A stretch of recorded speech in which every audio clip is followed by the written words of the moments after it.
ही pregnancy kit. Washroom में जाओ और अपनी प्रेगनेंसी का टेस्ट करो। भाभी इसकी क्या जरूरत है, शायद गर्मी की वजह से जी घबरा रहा होगा। चुपचाप जाओ और चेक करो, मैं भी तो देखूं कि मेरी भविष्यवाणी सही है या नहीं। सीमा के कहने पर रश्मि बाथरूम में जाती है। कुछ देर बाद वो बाहर आती है। उसके हाथ में किट है जो पॉजिटिव दिख रही है। रश्मि उस किट को सीमा के हाथ में दे देती है। सीमा खुश होते हुए रश्मि को लेकर बाहर जाती है और अपनी सास से कहती है, माँ जी खुशखबरी है, रश्मि प्रेग्नेंट है। तभी रश्मि भी पीछे पीछे वहां आ जाती है। पूरे घर में खुशी की लहर दौड़ जाती है। राम प्रसाद सीमा से कहता है, अरे सीमा बहू, जरा फ्रिज से मिठाइयाँ निकाल कर लेकर आओ और सभी का मुंह मीठा करवाओ। इतनी बड़ी खुशखबरी जो दी है रश्मि ने हमें। सीमा किचन में जाती है और मिठाई लाकर सभी लोगों का मुंह मीठा करवाती है। ऐसे दिन बीतने लगते हैं। सीमा रश्मि का बहुत ख्याल रख रही थी। एक दिन रश्मि किचन में आती है और कहती है, लाइए भाभी, मैं भी आपके साथ खाना बनवाने में मदद कर देती हूँ। नहीं नहीं रश्मि, तुम्हें ये सब करने की कोई जरूरत नहीं है, ये सब मैं कर लूंगी। अब तुम प्रेग्नेंट हो, तुम्हें आराम करना चाहिए। और हाँ, मैंने तुम्हारे लिए सब्जियों का सूप बनाया है, ये पी लो। ऐसा कहकर सीमा रश्मि को सब्जियों का जूस देती है। रश्मि जूस लेकर सीमा से कहती है, भाभी आप सच में बहुत अच्छी हैं। मेरी कभी कोई बड़ी बहन नहीं थी, माँ भी बचपन में चली गई थी, पर आपके रूप में मुझे माँ और बड़ी बहन दोनों मिल गई। पगली तो मेरी छोटी बहन ही तो है, और अब तो इस घर को वारिस देने वाली है। तेरा ख्याल रखना मेरा फर्ज है। तभी आरव अंदर आता है और ये सब कुछ सुनकर कहता है, क्या हो रहा है आप दोनों के बीच? इतनी बड़ी इमोशनल बातें चल रही हैं। कुछ नहीं देवा जी, बस अपनी देवरानी का ख्याल रख रही हूँ। भाभी आप रश्मि का इतना ख्याल रखती हैं कि मुझे उसकी कभी फिक्र ही नहीं होती। शुक्रिया भाभी। ऐसे कुछ दिन बीत जाते हैं। एक दिन आरव ऑफिस से घर आता है और सभी से कहता है, माँ, पिताजी, मुझे आप लोगों को कुछ बताना है। ऑफिस के एक प्रोजेक्ट के सिलसिले में मुझे अगले हफ्ते कुछ दिनों के लिए शहर से बाहर जाना होगा। मेरा जाना बहुत जरूरी है। अरे बेटा, इस समय रश्मि को तेरी सबसे ज्यादा जरूरत है, तो उसे इस हालत में छोड़कर कैसे जा सकता है? माँ मैं समझता हूँ, पर यह प्रोजेक्ट मेरे करियर के लिए बहुत अहम है। मैं जल्दी वापस आ जाऊंगा। माँ जी आप फिक्र क्यों करती हैं? हम सब है ना रश्मि का ख्याल रखने के लिए। आरव तुम बेफिक्र होकर जाओ, हम तुम्हारी अमानत को संभाल लेंगे। हाँ आरव, सीमा बिल्कुल सही कह रही है। तू जा अपना काम पूरा कर। हॉल में सभी से बातें करने के बाद आरव अपने कमरे में जाता है जहां रश्मि बैठी है। वो काफी उदास है। आरव रश्मि से कहता है, रश्मि तुमने सुना ना, मुझे कुछ दिनों के लिए जाना पड़ेगा। हाँ मैंने सुन लिया, पर तुम जा रही हो तो मेरा मन कैसे लगेगा? मुझे डर लग रहा है आरव। डरो मत रश्मि, भाभी है ना, वो तुम्हारा बहुत ख्याल अच्छे से रखती हैं। मैं जल्दी लौट आऊंगा, बस अपनी दवाइयां टाइम पर लेना। आरव रश्मि को समझाता है और अगले दिन वो शहर से बाहर चला जाता है। आरव को गए हुए कुछ हफ्ते बीत चुके हैं। रश्मि के पैरों में सूजन आ गई है। वो बिस्तर पर लेटी हुई है। सीमा उसके लिए जूस लेकर कमरे में आती है और कहती है, रश्मि तुम्हारे पैर कितने फूल गए हैं, तुमने मुझे बताया क्यों नहीं? भाभी चौथा महीना लग गया है ना, तो आजकल ये अक्सर होता है, शायद कमजोरी की वजह से। ये जूस पी लो और सुनो, आज शाम को हम थोड़ा वॉक करना शुरू करेंगे, इससे तुम्हें राहत मिलेगी। और हाँ, घर में सब्जियां खत्म हो गई हैं, मैं बाजार जा रही हूँ, तुम आराम करो। ऐसा कहकर सीमा बाजार के लिए निकल जाती है। सीमा बाजार से सब्जियां खरीदती है और फिर वापस आने लगती है। तभी रास्ते में उसे गीतिका मिलती है और कहती है, अरे सीमा कैसे हो तुम, और तुम्हारी वो देवरानी कैसी है? वो ठीक है गीतिका जी, बस पैरों में थोड़ी सूजन है तो उसका ख्याल रख रही हूँ। ख्याल तो रखना ही चाहिए, पर आजकल के जमाने में बहुत बड़े बड़े कांड हो रहे हैं, सतर्क रहना जरूरी है। कभी कभी ऐसा भी होता है कि लड़कियां पहले से ही पेट में किसी और का बच्चा ले आती हैं और शादी के बाद अपने पति को बोल देती है कि यह तुम्हारा है। गीतिका जी, ये आप क्या बकवास कर रही हैं? हमारे घर में ऐसा नहीं होता। मेरी देवरानी बहुत संस्कारी है।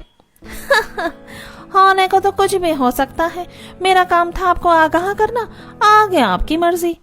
सीमा गुस्से में वहां से चली जाती है। वो बड़बड़ाते हुए घर की तरफ बढ़ती है। कितनी बदतमीज औरत है ये। रश्मि के बारे में ऐसी बातें करने की हिम्मत कैसे हुई इसकी? आज ही घर जाकर माँ जी को बताऊंगी और इससे कोई मतलब न रखें। सीमा जल्दी जल्दी घर आती है। पहले तो वो सारी सब्जियां रसोई में रख देती है और फिर अपनी सास के कमरे में जाकर सारी बातें बताते हुए कहती है, माँ जी, आज के बाद हम उस गीतिका से कोई मतलब नहीं रखेंगे। हाँ बेटा, तू सही कह रही है। अगर रश्मि को ये बात पता चलेगी तो पता नहीं वो क्या सोचेगी। ऐसे ही सीमा बात खत्म कर देती है। 4-5 दिन और बीत जाते हैं। एक दिन सीमा अपने कमरे में बैठी पपीता काट रही थी। तभी रश्मि वहां आती है और सीमा से कहती है, भाभी, मुझे बोर लग रहा था तो सोचा आपके कमरे में बैठकर बात कर लूं। हाँ हाँ रश्मि, आओ बैठो, ये पपीता खा लो। अरे भाभी, प्रेगनेंसी में 4-5 महीने तक पपीता नहीं खाते हैं। पपीता गर्म होता है, इसीलिए इसे खाने से मिसकैरेज का भी खतरा हो सकता है। रश्मि की बात सुनकर सीमा को थोड़ा अजीब लगता है और वो कहती है, हाँ रश्मि, मुझे तो ध्यान ही नहीं रहा था, लेकिन तुम्हें ये सब कैसे पता? अरे भाभी, वो मेरी एक सहेली ने मुझे बताया था, इसीलिए पता है। ऐसा कहकर रश्मि बात को टाल देती है। ऐसे कुछ दिन बीत जाते हैं। एक दिन सीमा बालकनी में खड़े होकर बालों को सुखा रही थी। तभी मोहल्ले की 2 औरतें पुष्पा और कामिनी बातें करते हुए जा रही थी। सीमा उनकी बातों को सुनती है। सुना तूने रश्मि के पेट में जो बच्चा है वो उसका नहीं है, सुना है किसी और का बच्चा लिए घूम रही है वो।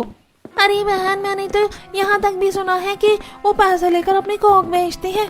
भगवान ही बचाए ऐसे लोगों से। जिनके परिवार में वो रहती है उन्हें तो कोई दिक्कत नहीं, तो हमें क्या है।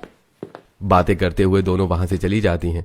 तब सीमा मन ही मन सोचती है, आखिर ये लोग रश्मि के बारे में ऐसी बातें क्यों कर रहे हैं? भला उन्हें रश्मि से क्या दुश्मनी हो सकती है? कहीं कुछ ऐसा तो नहीं इसके बारे में मैं नहीं जानती हूँ। वो ऐसा सोच रही थी कि तभी कमला उसे आवाज देती है। अरे सीमा बहू, कहाँ है तू? जरा मुझे एक कप चाय तो दे दे। माँ जी, अभी बनाकर लेकर आती हूँ। अब सीमा रसोई में जाती है और चाय बनाती है। तभी रश्मि वहां आ जाती है और सीमा से बातें करने लगती है। बातें करते हुए सीमा रश्मि से कहती है, रश्मि, तुम्हारा पेट अभी तक दिखाई नहीं देता, अब तो तुम्हारा पेट दिखने लगना चाहिए। अरे नहीं भाभी, अभी तो मेरा 4था महीना खत्म भी नहीं हुआ है। पेट तो 5वें महीने से दिखता है। रश्मि की बात सुनकर सीमा हैरान रह जाती है और आश्चर्य से कहती है, हाँ रश्मि, तुम सही कह रही हो, मैं तो भूल ही गई थी। लेकिन मुझे ये समझ में नहीं आता कि तुम्हें प्रेगनेंसी के बारे में इतना सब कुछ कैसे पता है।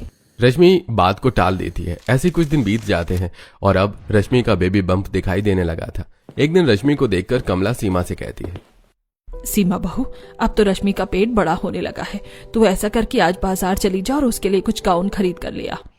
हाँ माँ जी, आज मैं भी यही सोच रही थी, एक बार रश्मि से भी पूछ लेती हूँ, अगर वो बाजार जाएगी तो उसे भी ले जाऊंगी।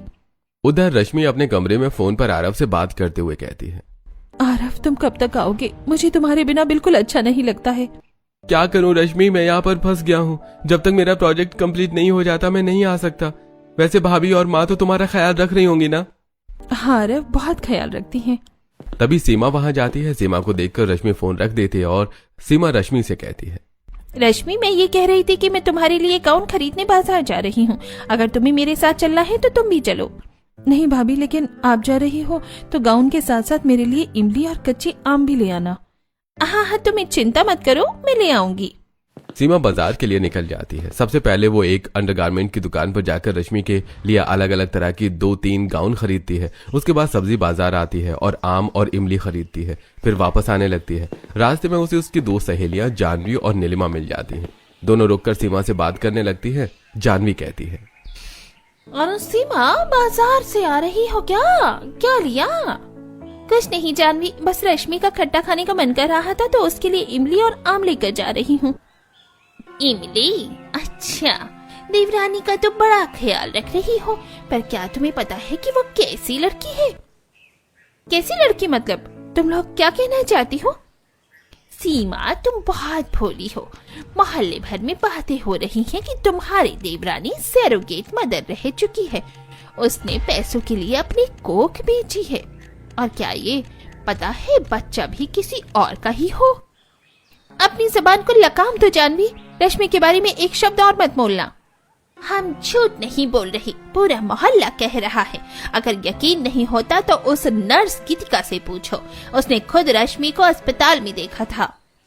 सीमा के पैरों तले जमीन खिसक जाती है। वो सन्न रह जाती है। उसके हाथ पैर कांपने लगते हैं। वो बिना कुछ कहे वहां से भागते हुए घर की तरफ जाती है। कमला उसे देखकर कहती है, क्या हुआ सीमा?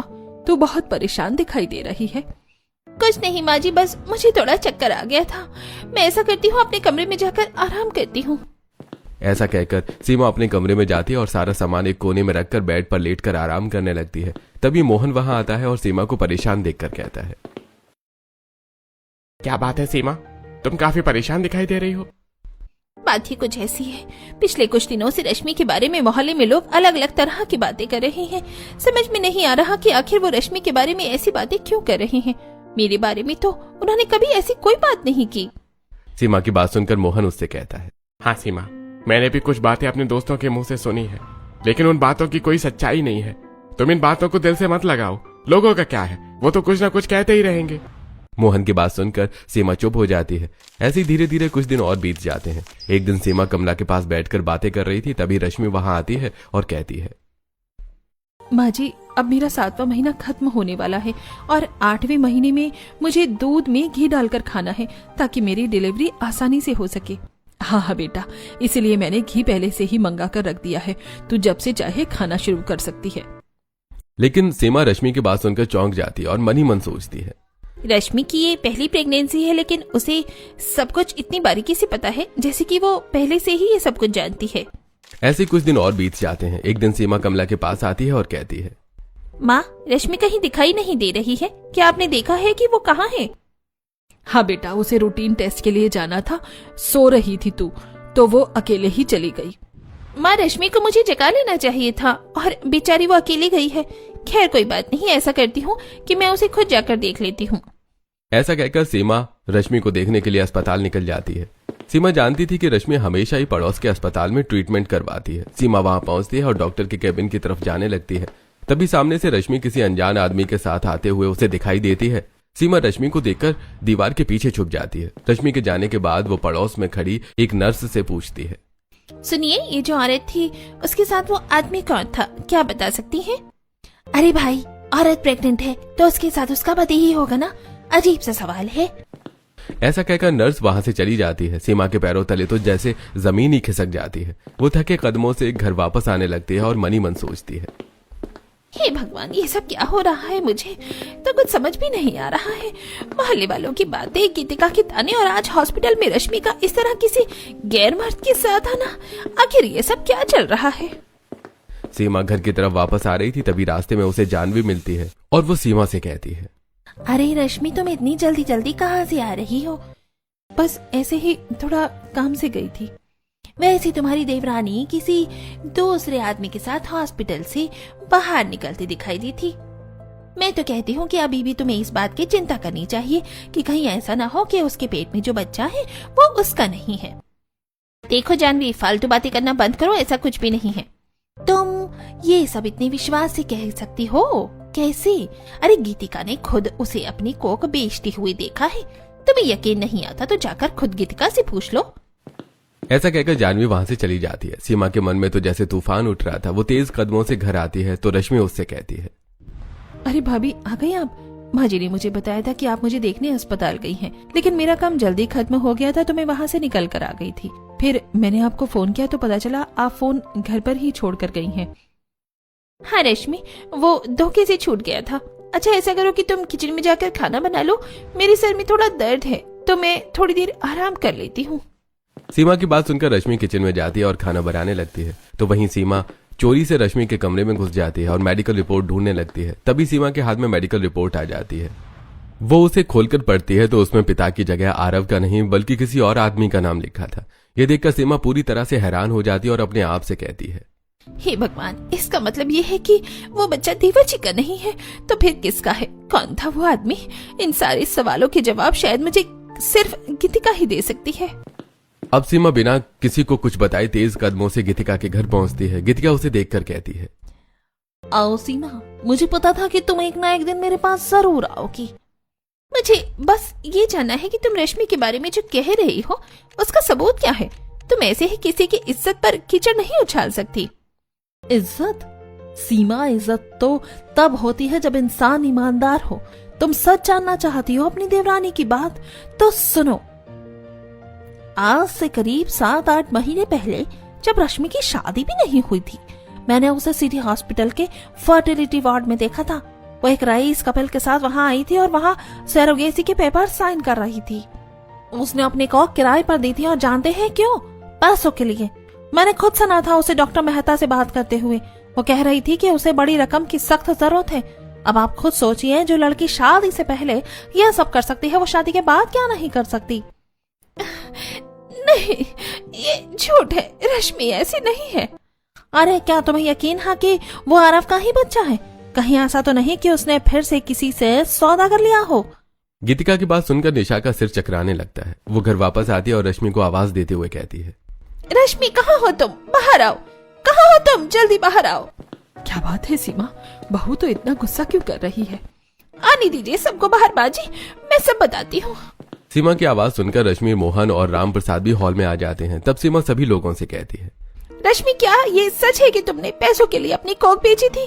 क्या तुम एक सरोगेट मदर हो? भाभी मेरी बात सुनिए भाभी, आप जैसा समझ रही हैं वैसा नहीं है। मैंने ये सब अपनी खुशी के लिए नहीं किया था। तो किसके लिए किया था? क्या आरव जानता है इस बारे में? क्या उसने एक ऐसी औरत से शादी की है जो पहले से ही किसी और के बच्चे को जन्म दे चुकी है? और ये बच्चा जो अभी तुम्हारे पेट में है, क्या ये भी किसी सौदे का ही हिस्सा है? तुमने हमें धोखा दिया है रश्मि, इस घर की इज्जत को मिट्टी में मिला दिया। ये क्या कह रही है तू? रश्मि बेटा, क्या ये सच है? क्या तूने हमसे इतना बड़ा राज छुपाया? रश्मि जवाब दो, क्या तुमने सचमुच इस खानदान की नाक काट दी? रश्मि किसी की बात का कोई जवाब नहीं देती। तब कमला कहती है, रश्मि की खामोशी बता रही है वो सचमुच धोखेबाज है। सीमा अभी आरव को फोन लगाओ और उसे यहाँ बुलाओ। आज के बाद रश्मि इस घर में नहीं रह सकती। अब सीमा आरव को फोन लगाती है तो उसे पता चलता है कि रश्मि ने पहले ही उसे फोन कर दिया और वो घर ही आ रहा है। थोड़ी देर बाद आरव घर पहुंच जाता है और सभी लोग आरव पर बरस पड़ते हैं। सीमा आरव को सारी बातें बताती है और कमला कहती है, आरव इसने हमें बहुत बड़ा धोखा दिया है, तू अभी इसे धक्के देकर घर से निकाल दे। नहीं माँ, इसने मुझे कोई धोखा नहीं दिया है।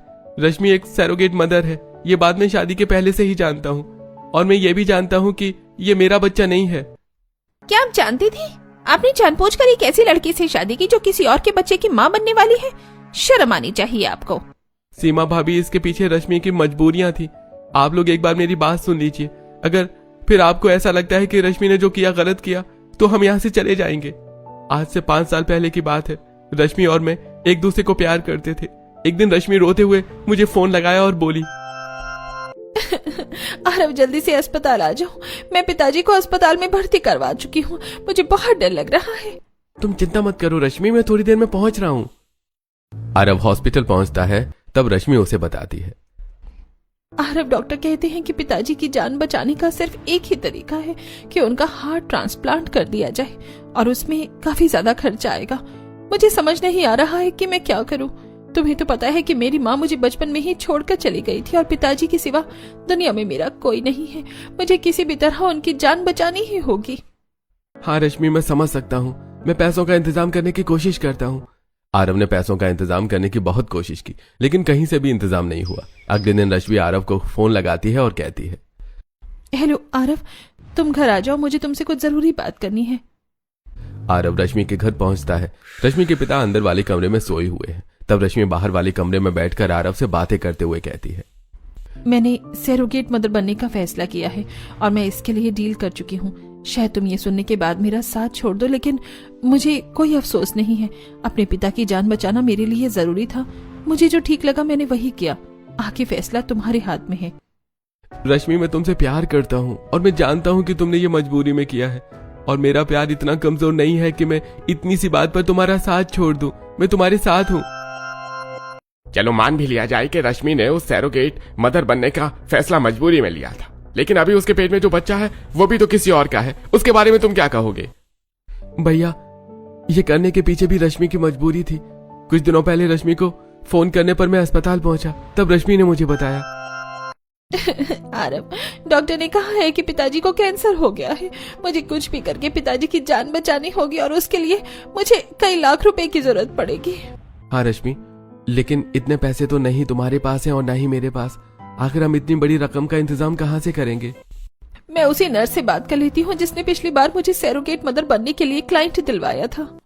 लेकिन रश्मि, ये रिस्की भी तो हो सकता है ना। और तुम्हें तो पता है कि सैरोगेसी पूरी तरह बैन है, यह कानूनन जुर्म भी है। क्या इसके सिवा कोई और तरीका नहीं है? मैं सब जानती हूँ आरव, लेकिन इसके सिवा हमारे पास मेरे पिताजी की जान बचाने का कोई और तरीका नहीं है, इसीलिए मुझे ये करना ही होगा। और इसीलिए रश्मि ने एक और बार सैरोगेट मदर बनने का फैसला किया। लेकिन उसकी बदकिस्मती है कि कुछ दिनों पहले उसके पिताजी की मृत्यु हो गई और फिर मैंने रश्मि को अकेला छोड़ना ठीक नहीं समझा, इसलिए मैंने रश्मि को आप लोगों से मिलवा दिया और उससे शादी कर ली। आरव, तुमने ये सब करके तो हमारे घर की इज्जत को मिट्टी में मिला दिया है। लोग किस किस तरह से इज्जत उछाल रहे हैं हमारी, तुम्हें पता भी है। इज्जत की बात कौन कर रहा है पिताजी? वो समाज जो रश्मि की मजबूरी को नहीं जानता। या वो लोग जो दूसरों के दुखों पर अपनी रोटियां सेकते हैं? रश्मि ने जो किया वो कोई गुनाह नहीं था, वो एक बेटी का अपने पिता के प्रति फर्ज था। फर्ज और सौदे में फर्क होता है आरव। भाभी, रश्मि ने ये सब अपनी खुशी से नहीं किया। और सोचिए, कल को अगर भैया की जान बचाने के लिए आपको कुछ भी करना पड़े तो क्या आप पीछे हट जाएंगी? सारी बातें सुनकर आगे आकर रश्मि सबसे कहती है, अपने पिता की जान बचाने के लिए मुझे जो ठीक लगा मैंने किया, लेकिन